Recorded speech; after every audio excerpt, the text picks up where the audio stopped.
إن الحمد لله نحمده ونستعينه ونستغفره ونعوذ بالله من شرور أنفسنا وسيئات أعمالنا من يهده الله فلا مضل له ومن يضلل فلا هادي له وأشهد أن لا إله إلا الله وحده لا شريك له وأشهد أن محمدا عبده ورسوله يا أيها الذين آمنوا اتقوا الله حق تقاته ولا تموتن إلا وأنتم مسلمون يا أيها الناس اتقوا ربكم الذي خلقكم من نفس واحدة وخلق منها زوجها وبث منهما رجالا كثيرا ونساء واتقوا الله الذي تساءلون به والأرحام إن الله كان عليكم رقيبا يا أيها الذين آمنوا اتقوا الله وقولوا قولا سديدا يصلح لكم أعمالكم ويغفر لكم ذنوبكم ومن يطع الله ورسوله فقد فاز فوزا عظيما أما بعد فإن أصدق الحديث كتاب الله وخير الهدي هدي محمد صلى الله عليه وسلم وشر الأمور محدثاتها وكل محدثة بدعة وكل بدعة ضلالة وكل ضلالة في النار. Mes chers frères des îles Comores et les autres frères et sœurs qui m'écoutent, Allah Tabaraka wa Ta'ala nous a comblés de beaucoup de bienfaits. Et parmi les plus grands bienfaits qu'Allah Subhanahu wa Ta'ala a donné à ses serviteurs, il y a le bienfait de la sécurité, de la paix et de la stabilité. Le messager d'Allah sallallahu alayhi wa alihi wa sallam a dit dans le hadith rapporté par l'imam At-Tirmidhi et Ibn Majah, qui est un hadith acceptable, celui d'entre vous qui se réveille le matin en sécurité parmi les siens, ne souffrant d'aucun mal dans son corps et possédant la nourriture de sa journée, c'est comme si l'on avait mis tous les biens de ce bas monde en sa possession. Effectivement, celui à qui Allah Tabaraka wa Ta'ala a donné ce bienfait de la sécurité et qu'il est en bonne santé et qu'il a de quoi manger pour sa journée, que veut-il de plus? Que demande-t-il de plus?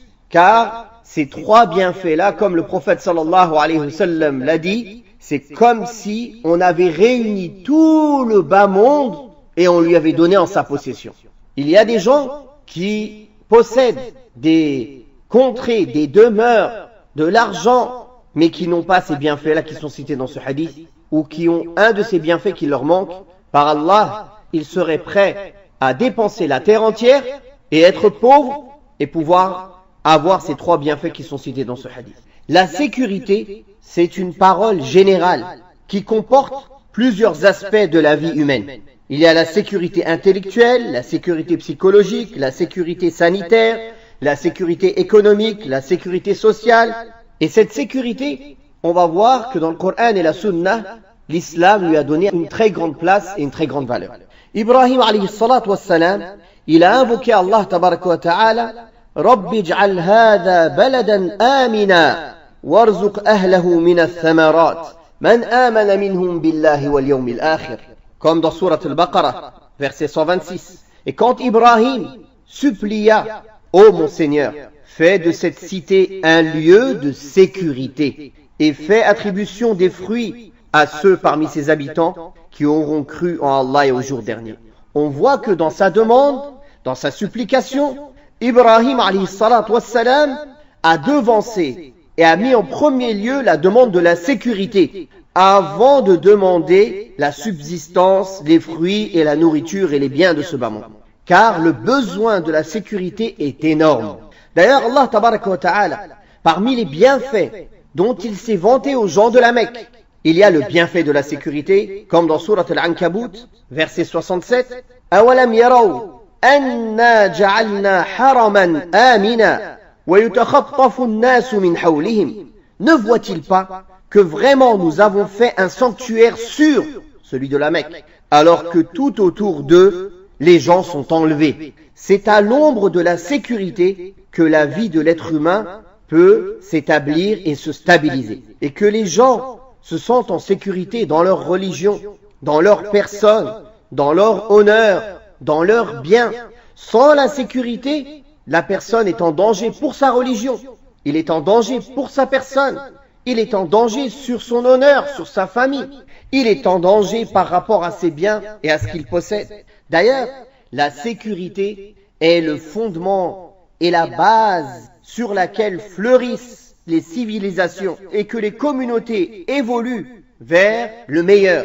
Et c'est de cette manière que les sociétés peuvent trouver un moyen de se réformer. Quand elles sont en sécurité, elles ont l'esprit tranquille pour réfléchir comment se réformer, comment corriger les choses, comment avancer, comment apprendre la religion, comment l'enseigner. Mais quand la personne n'est pas en sécurité, la seule chose qu'elle pense, c'est comment se mettre en sécurité. C'est pour cela que l'on voit les pays qui sont restés des années dans la fitna de la guerre, c'est les pays où la religion est la plus faible, et c'est les pays où les sectes égarées et les croyances égarées se sont le plus répandues, à cause de l'ignorance des gens. Tellement les gens étaient occupés juste à se défendre, à protéger les leurs, à protéger leur vie, ils n'ont pas eu le temps d'apprendre ni tawhid, ni sunna, ni quoi que ce soit, ni réformer la société, ni rien. Car le minimum, ils n'arrivent pas à le protéger. Comment ils peuvent avancer pour plus? Et d'ailleurs, c'est le travail des ennemis de l'islam, de l'extérieur et de l'intérieur, car il y a beaucoup d'ennemis intérieurs aussi, de déstabiliser constamment, perpétuellement le monde musulman et les musulmans, pour ne jamais, jamais, jamais les laisser se construire, se stabiliser, se renforcer et avancer, pour qu'ils soient toujours les derniers et qu'ils soient à la merci des ennemis de l'islam.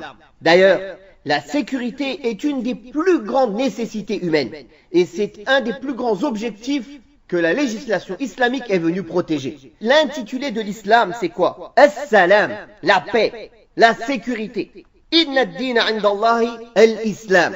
La devise des musulmans entre eux, c'est quoi? As-salam, la paix, que le salut soit sur toi. As-salamu alaykum. Le messager d'Allah sallallahu alayhi wa sallam dans le hadith rapporté par l'imam Muslim, il a dit propagez le salam entre vous, propagez le salut, la paix entre vous. Le messager d'Allah sallallahu alayhi wa sallam a dit dans le hadith rapporté par le Bukhari et Muslim, dans le sens, le musulman est celui dont les musulmans sont à l'abri de sa langue et de sa main. Et le croyant, c'est celui dont les gens se sentent en sécurité pour leur religion et leurs biens. C'est-à-dire qu'en islam, il est interdit même ne serait-ce que de faire peur à un musulman, avec n'importe quel moyen que ce soit, même pour blaguer. Le messager d'Allah sallallahu alayhi wa sallam a dit dans le hadith rapporté par Abu Daoud et Tirmidhi, qui est un hadith authentique, il n'est pas permis aux musulmans de faire peur à un musulman. L'islam, dans sa hauteur et dans sa grandeur, est venu pour préserver la sécurité des sociétés et des gens. Que ces gens soient des musulmans ou non. Allah tabaraka wa ta'ala a dit dans Surat al-Mumtahina, verset 8, لا ينهاكم الله عن الذين لم يقاتلوكم في الدين ولم يخرجوكم من دياركم أن تبروهم وتقسطوا إليهم إن الله يحب المقسطين. Allah ne vous défend pas d'être bienfaisant et équitable envers ceux qui ne vous ont pas combattu pour la religion et ne vous ont pas chassé de vos demeures, car Allah aime les gens équitables. Quand le messager d'Allah sallallahu alayhi wa sallam est entré à la Mecque, l'année de la victoire de la Mecque, il a fait quoi la première des choses? Il a mis les gens de la Mecque en sécurité. Et il a dit, comme dans le hadith rapporté par l'imam Muslim, à haute voix, tous ceux qui entrent dans la maison de Abi Sufyan sont en sécurité. Tous ceux qui ferment leurs portes sur eux-mêmes sont en sécurité. L'islam ne s'est pas suffi de garantir la sécurité des hommes. Il a même garanti la sécurité des animaux. Vous connaissez tous le hadith rapporté par Al-Bukhari et Muslim, qu'une femme est entrée en enfer à cause d'un chat qu'elle a emprisonné jusqu'à qu'il soit mort. Ni elle ne l'a nourri, ni elle ne l'a abreuvé, ni elle ne l'a laissé s'échapper pour manger de ce qu'il y a sur terre. Les historiens racontent une histoire qui s'est passée avec Amr ibn al-As quand il était gouverneur d'Égypte. Il lui avait monté une grande tente et quand il devait partir, il a ordonné à ses servants de plier la tente. Ils sont arrivés pour plier la tente, ils ont trouvé qu'il y avait un nid de pigeons sur le haut de la tente et que dans ce nid il y avait des œufs qui n'avaient pas encore éclos.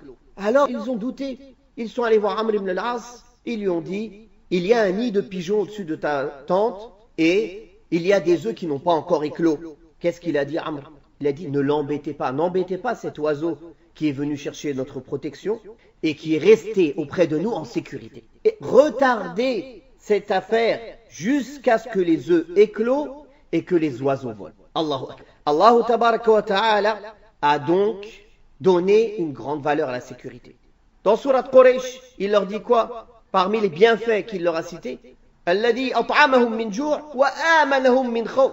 Parmi les bienfaits qu'Allah leur cite, qu'il leur a donné, il les a nourris alors qu'ils avaient faim et il les a préservés, il les a mis en sécurité contre la peur.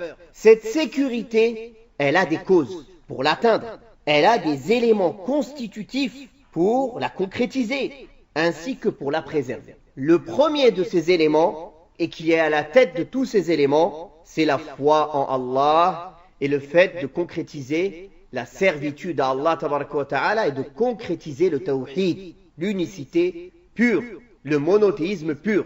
Allah tabaraka wa ta'ala a dit وعد الله الذين آمنوا منكم وعملوا الصالحات ليستخلفنهم في الأرض كما استخلف الذين من قبلهم وليمكنن لهم دينهم الذي ارتضى لهم وليبدلنهم من بعد خوفهم أمنا يعبدونني لا يشركون بي شيئا.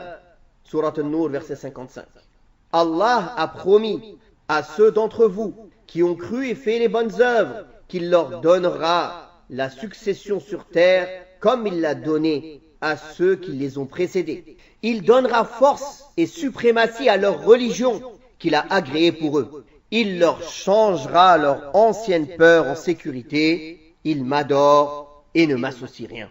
Allahu tabaraka wa ta'ala dit Alladhina amanu wa lam yalbisu imanahum bi-dhulm ulaika lahumul amnu wa hum muhtadun. Ceux qui ont cru et qui n'ont point troublé la pureté de leur foi par quelque inquité, c'est-à-dire le polythéisme, ceux-là ont la sécurité et ce sont eux les bien guidés. Donc la première cause de sécurité pour les sociétés musulmanes et pour les musulmans en général, c'est d'apprendre le tawhid, de concrétiser le tawhid et de donner une importance à la foi et à la croyance et au dogme de l'islam. Obéir à Allah et ne pas lui désobéir entre dans le tawhid. Mais on pourrait dire, pour détailler plus, que parmi les causes de la réforme, de la sécurité, de la force, de la stabilité, il y a le fait d'établir la salat, de donner la zakat, de conseiller le bien et de déconseiller le blâmable. Allah tabaraka wa ta'ala dit dans Surat Al-Hajj, verset 41, الذين إن مكناهم في الأرض أقاموا الصلاة وآتوا الزكاة وأمروا بالمعروف ونهوا عن المنكر. Ceux qui, si nous leur donnons la puissance sur terre, accomplissent la salat, acquittent la zakat, ordonnent le convenable et interdisent le blâmable. Et ceci est le devoir de tout musulman, gouverneur comme gouverné. Aussi, s'il arrive que certains parmi les gouverneurs des musulmans accomplissent des péchés ou des péchés sont pratiqués sous leur autorisation, alors à ce moment-là, les savants et les gens de science démontrent les preuves de l'interdiction de ces péchés et de ces choses blâmables qui sont répandues sans critiquer le gouverneur ou sans ne serait-ce que faire une allusion envers le gouverneur ou les ministres ou autres. Il se suffise de parler de la gravité du péché, de l'interdiction de ce point en islam et de conseiller les musulmans à s'éloigner de ce type de péché. Aussi, si une majorité des gens n'aimaient pas ce péché, croyez-moi bien, il n'y aurait pas d'autres gens qui leur autoriseraient de les pratiquer. Donc, on voit bien que la da'wa, le fait de conseiller le bien, déconseiller le blâmable est très important autour de nous. Mais il y a des manières de le faire quand ce blâmable est fait par un dirigeant. Si cela le concerne directement, on lui dit face à lui, comme il est venu dans le hadith Ad-Dinun Nasiha, qu'il y a une différence entre la nasiha qu'on fait aux dirigeants des musulmans et aux communs des musulmans. Aussi le hadith d'Abdullah ibn Abbas, qu'il faut le prendre par la main et lui dire en secret ce qu'on a à lui dire en face. Mais s'il s'agit de choses répandues dans le monde musulman ou dans les contrées où on est, alors on met en garde contre cet acte. Par exemple, contre tel interdit. Et on expose les preuves du Coran et de la Sunna sur l'interdiction de telle ou telle pratique. et sa dangerosité, sans à aucun moment faire allusion au gouverneur ou à des gens qui ont pu autoriser cela. Voilà la voie correcte pour blâmer un acte blâmable répandu ou qui est fait sous l'autorisation de certains gouverneurs. Parmi les causes d'atteindre la sécurité et de la préserver, et d'atteindre la stabilité et de la préserver, il y a le fait d'être reconnaissant envers les bienfaits d'Allah tabaraka wa ta'ala. Allah Ta'ala dit dans Surat Ibrahim, verset 7, وَإِذْ تَأَذَّنَ رَبُّكُمْ لَإِن شَكَرْتُمْ لَأَزِيدَنَّكُمْ. Et lorsque votre Seigneur proclama, si vous êtes reconnaissant, très certainement, j'augmenterai mes bienfaits pour vous. Et Allah Tabaraka wa Ta'ala a informé des résultats de l'ingratitude. Dans Surat An-Nahl, verset 112, وضرب الله مثلا قرية كانت آمنة مطمئنة يأتيها رزقها رغدا من كل مكان فكفرت بأنعم الله فأذاقها الله لباس الجوع والخوف بما كانوا يصنعون. Et Allah donne en exemple ou propose en parabole une ville. Elle était en sécurité, tranquille. Sa part de nourriture lui venait de partout en abondance. Puis, elle se montra ingrate envers les bienfaits d'Allah. Allah lui fit alors goûter la violence de la faim et de la peur en punition de ce qu'il faisait. Effectivement, quand on est en sécurité, on peut pratiquer notre religion, on peut vaquer à nos occupations mondaines et qu'on n'est pas reconnaissant envers Allah et que l'on fait les causes pour déstabiliser les sociétés musulmanes, alors Allah Ta'ala nous punit car on n'a pas été reconnaissant envers Allah Subhanahu wa Ta'ala. Et la punition, c'est qu'après cela, on vit dans la peur et dans l'instabilité, comme il a expliqué Subhanahu wa Ta'ala, le cas de ces gens qui ont été ingrats envers Allah. Parmi les plus grandes causes de la sécurité et de la stabilité, c'est l'union et le fait de rester attaché au groupe des musulmans autour de son dirigeant. Que ce dirigeant soit pieux ou pervers. Le messager d'Allah sallallahu alayhi wa sallam a dit « Attachez-vous au groupe, car le loup mange des moutons celui qui est isolé. » Effectivement, nous entendons beaucoup d'appels et de slogans et de revendications chez des musulmans ignorants ou dans le monde musulman qui ont été influencés par les pensées des communistes trotskistes révolutionnaires ou par les pensées libérales, démocratiques, mécréantes, qui n'ont rien à voir avec l'islam, mais elles combattent l'islam à sa base. D'ailleurs, la plupart des slogans que l'on entend dans le monde musulman, des appels et des demandes et des slogans, qui n'ont rien à voir avec l'islam, qui sont des slogans et des appels et des revendications contradictoires à l'islam. Et parfois, peut s'y mêler quelques revendications, quelques appels, qui en apparence, dans l'objectif, sont des demandes acceptées en islam. Mais la manière d'y accéder est contraire à l'islam et est un moyen qui ne va faire que affaiblir les musulmans. Quels sont ces moyens ? Les manifestations, les troubles, le fait de faire du matin au soir de la médisance sur les dirigeants des musulmans, parler sur eux, il a fait ci, il n'a pas fait ça, il n'a pas fait ça. Qu'est-ce que tu as fait toi ? Toi, tu fais quoi ? Allah, il va te demander sur ce que toi tu fais pour te corriger et corriger la société. Et si tu as un conseil à donner aux dirigeants, les gens qui sont proches de lui ou qui peuvent accéder à lui, ils lui donnent le conseil face à face. Ils lui disent ce qu'ils ont à lui dire face à lui. Et d'ailleurs, tous ces systèmes qui ont été mis en place ne sont là que pour créer des troubles. Élection après élection, pour à chaque fois qu'il y a encore des guerres, qui va accéder, qui va pas accéder, et c'est reparti pour des troubles et des manifestations et des attaques les uns sur les autres. Est-ce que l'islam est venu demander ces choses-là ? Pourquoi en islam un dirigeant, il est désigné et il y reste à vie tant que les gens de science et les notables ne se mettent pas d'accord avec lui pour voir si un autre ne peut pas prendre sa place parce qu'il est devenu incompétent par exemple, ou il est malade, ou il n'est plus capable de diriger. Sinon il patiente sur son injustice, il patiente sur son mal, car l'intérêt de la stabilité et du bien des musulmans en général est plus important que de savoir est-ce que c'est telle ou telle personne qui est à la tête. D'ailleurs, Allah tabaraka wa ta'ala a dit وَاتَّقُوا فِتْنَةً لَا تُصِيبَنَّ الَّذِينَ ظَلَمُوا مِنْكُمْ خَاصَّةً وَاعْلَمُوا أَنَّ اللَّهَ شَدِيدُ الْعِقَابِ. Craignez une calamité qui n'affligera pas exclusivement les injustes d'entre vous, et sachez qu'Allah est dur en punition. Le messager d'Allah sallallahu alayhi wa sallam a dit, certes le bienheureux est celui qui a été écarté des troubles, certes le bienheureux est celui qui a été écarté des troubles, certes le bienheureux est celui qui a été écarté des troubles. Quant à celui qui est éprouvé et qui patiente et endure, oh, quelle chose étonnante, rapporté par Abu Daoud, et ce hadith est authentique. D'ailleurs, le messager d'Allah sallallahu alayhi wa sallam a dit, vous trouverez après moi du favoritisme, soyez alors patients jusqu'au moment où vous me retrouverez auprès du bassin, rapporté par Al-Bukhari et Muslim.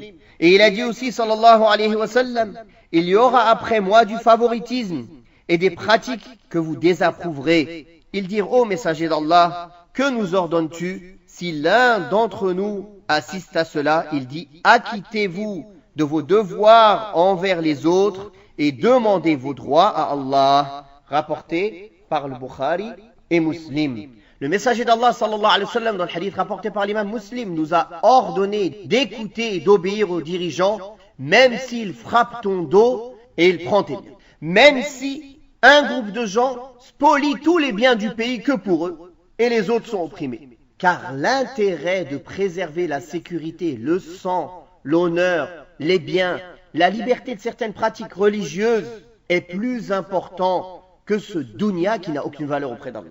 Tu as de quoi manger, tu es en sécurité, tu es bien au niveau de ta famille, tu es en bonne santé. Alhamdulillah, c'est comme si tu possédais tout ce bas monde, comme le prophète sallallahu alayhi wa sallam a dit. Occupe-toi de plus important que cela. Tu vas mourir, tu vas te présenter devant Allah. Qu'as-tu fait pour te corriger? Qu'as-tu fait pour corriger les tiens? Qu'as-tu fait pour corriger même ta société? Car corriger la société, ça commence par se corriger soi-même, corriger sa famille.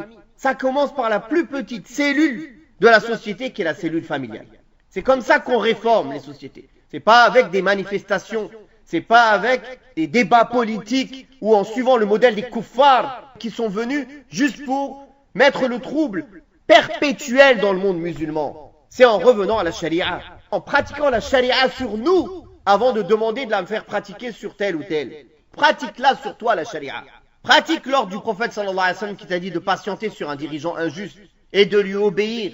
Pratique l'ordre du prophète sallallahu alayhi wa sallam, si tu es courageux, va lui dire la vérité en face, face à lui. Pas à la télévision, pas sur les mimbars, pas sur internet. Va face à lui et dis-lui ce que tu as à lui dire. Et là, effectivement, si tu meurs, tu seras le meilleur des shuhada, comme le prophète sallallahu alayhi wa sallam. Face à lui, en privé. Pas un moyen en se cachant derrière internet et Twitter et je ne sais quoi et les journaux et mettre le trouble dans tout le pays et se cacher derrière les manifestants. Et aller sacrifier tout le monde et la sécurité du pays et sacrifier les gens pour arriver à ton dunya, toi, à ton objectif de dunya. Comme les khawarij à toute époque. Ils utilisent des discours religieux pour arriver au dunya. L'objectif final, c'est arriver au pouvoir. Quand on lit dans Sharia, l'imam al-Ajurri, on voit tous les textes qui sont apportés que les khawarij, ils disent, qu'est-ce qu'il faut faire? Il faut que vous présentiez la chose comme si c'est conseiller le bien, déconseiller le blâmable. Et on voit tous les textes qui parlent de comment ils agissaient les khawarij, toujours pareil. Ils critiquaient comment vous utilisez les biens, comment vous départagez les biens de la nation, comment vous départagez le bien des musulmans, l'argent. Ils ne sont obsédés que par l'argent et le pouvoir. Et leur objectif final est l'argent et le pouvoir. Ils se cachent juste derrière la religion pour donner un argument et pour donner une légitimité à leur égarement. Depuis l'époque de Uthman ibn Affan jusqu'à aujourd'hui, ça n'a pas changé. C'est toujours les mêmes arguments qui sont présentés. Qu'est-ce qu'ils ont dit les gens qui sont venus tuer Uthman? Qu'ils géraient mal l'argent et le pouvoir. La même chose que les gens qui disent maintenant. Bien sûr, on ne compare pas les dirigeants de maintenant à Uthman ibn Affan, mais les arguments sont les mêmes. Et les objectifs sont les mêmes que les Khawarij. Et le résultat est le même. Mettre le trouble et déstabiliser le monde musulman. C'est pour ça qu'il incombe à chacun d'être attentif à cela et de savoir que la plus grande cause de réforme et de correction et de sécurité est dans la foi et les bonnes actions. Allah tabaraka wa ta'ala a dit Man amila salihan min dhakarin aw untha wa huwa mu'min falanuhyiyannahu hayatan tayyibah وَلَنَجْزِيَنَّهُمْ أَجْرَهُمْ بِأَحْسَنِ مَا كَانُوا يَعْمَلُونَ. Sourate An-Nahl, verset 97. Quiconque, mâle ou femelle, fait une bonne œuvre tout en étant croyant, nous lui ferons vivre une bonne vie et nous le récompenserons certes en fonction des meilleures de leurs actions.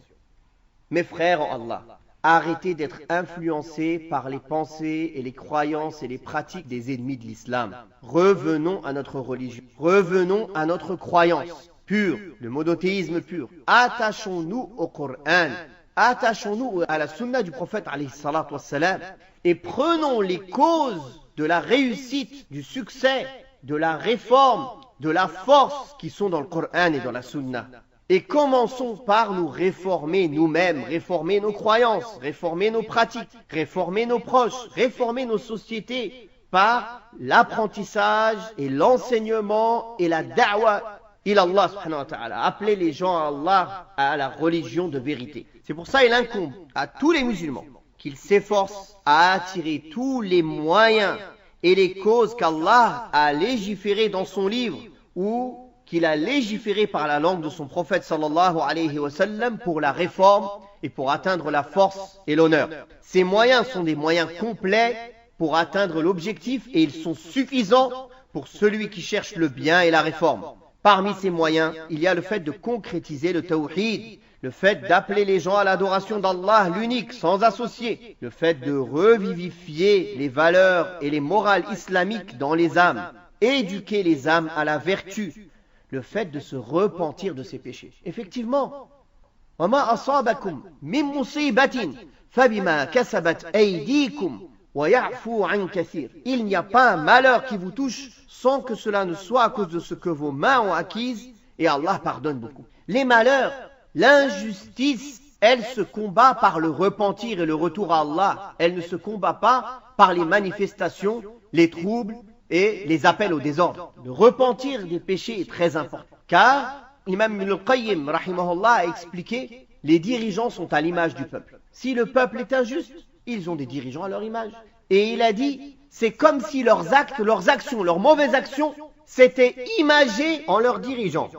وَكَذَلِكَ نُوَلِّي بَعْضَ الظَّالِمِينَ بَعْضًا بِمَا كَانُوا يَكْسِبُونَ. Et c'est comme cela que l'on soumet certains injustes sur d'autres à cause de ce qu'ils acquéraient de leurs mains, de leurs actes. C'est en corrigeant nos actes qu'Allah va corriger nos sociétés. C'est en corrigeant nos croyances et nos pratiques qu'Allah va corriger nos familles, nos proches, nos sociétés, nos pays, nos dirigeants. Et quand on veut la réforme et le conseil, il y a des gens qui peuvent s'approcher de ces personnes pour les conseiller. S'il accepte, alhamdulillah, s'il refuse, tu auras fait ton devoir auprès d'Allah. Tu patientes et tu fais le reste des causes qui te sont accessibles pour réformer la société dans le bien, en préservant la sécurité, l'unité des musulmans autour de leur gouverneur, qu'il soit pieux ou pervers, et non pas en mettant en pratique les plans des ennemis de l'islam pour déstabiliser les musulmans et le monde musulman et leur faire avaler des croyances innovées et des pratiques dégarées. Donc, parmi les causes pour atteindre cet objectif, il y a le fait de délaisser les désobéissances, de s'éloigner des injustices, petites ou grandes. Il y a la multiplication des demandes de pardon et le fait d'implorer Allah tabaraka wa ta'ala et de l'invoquer lui seul sans associer. Car la cause de tout manquement, de toute tragédie et du mal dans ce bas monde et dans la vie ultime est les péchés et le fait de contrevenir aux ordres du Seigneur subhanahu wa ta'ala. Il n'y a aucun mal dans le monde sans que les péchés en soient la cause. Pour conclure, n'oublions pas qu'Allah tabaraka wa ta'ala nous a créés sur cette terre pour nous éprouver. وَجَعَلْنَا بَعْضَكُمْ لِبَعْضٍ فِتْنَةً أَتَصْبِرُونَ. Nous avons fait les uns pour les autres des tentations, allez-vous patienter. Chacun est une tentation pour l'autre, une épreuve. Mais l'objectif final est qu'on revienne auprès d'Allah tabaraka wa ta'ala avec un cœur pur. Que l'on a réussi notre objectif sur cette terre, qui est de concrétiser la servitude à Allah tabaraka wa ta'ala. Et non pas atteindre que des biens matériels et se battre pour une chaise. Craignez Allah. Soyez la cause du bien et de la réforme autour de vous. Tenez vos langues, tenez vos langues, tenez vos langues. Car cette langue, elle peut être la cause, comme le prophète sallallahu alayhi wa sallam a dit, de nous enfoncer très profond dans l'enfer et d'être traînés sur la face en premier en enfer. On demande à Allah tabaraka wa ta'ala de réformer l'état du monde musulman, de nous corriger, de nous accorder une foi complète, de corriger nos actes, d'unir les musulmans sur la religion et sur la vérité, sur la sunna du prophète sallallahu alayhi wa sallam, d'éloigner les troubles, les guerres et l'instabilité des pays musulmans, de les unir tous ensemble sur la sunna et sur la vérité. Nous demandons à Allah tabaraka wa ta'ala d'inspirer les dirigeants des musulmans à mettre en pratique le Coran et la sunna et à être bons envers leurs administrés. Nous demandons à Allah tabaraka wa ta'ala de guider les musulmans à être obéissants envers leurs gouverneurs dans l'obéissance d'Allah et d'agir avec eux de la manière qu'Allah a ordonné quand ces gouverneurs sont injustes. Nous demandons à Allah subhanahu wa ta'ala d'unir les musulmans sur la vérité, d'élever l'islam et les musulmans, de les honorer et d'avilir les ennemis de l'islam infiltrés de l'intérieur et les ennemis extérieurs.